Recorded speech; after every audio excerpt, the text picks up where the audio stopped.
24th of April. The Nightingale.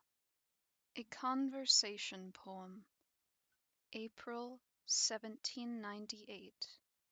Lines 1 through 39.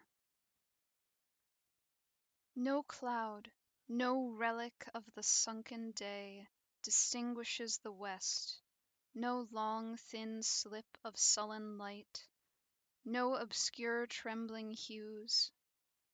Come, we will rest on this old mossy bridge.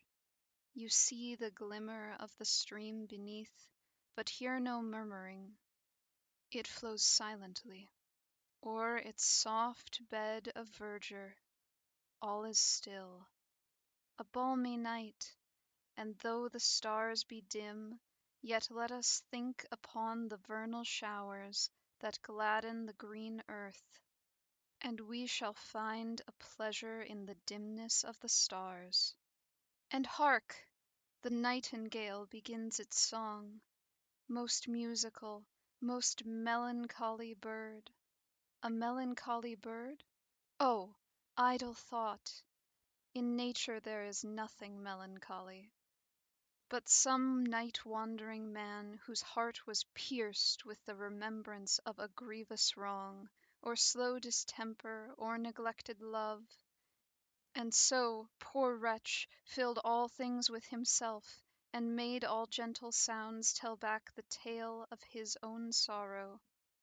He, and such as he, first named these notes a melancholy strain, and many a poet echoes the conceit, poet who hath been building up the rhyme, when he had better far have stretched his limbs beside a brook in mossy forest dell, by sun or moonlight, to the influxes of shapes and sounds and shifting elements, surrendering his whole spirit of his song and of his fame forgetful.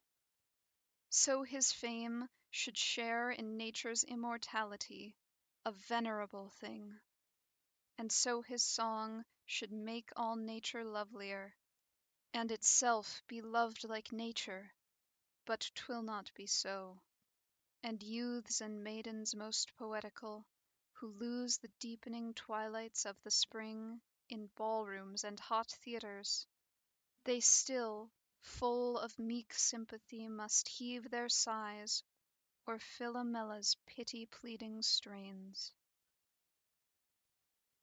Samuel Taylor Coleridge, 1772 through 1834.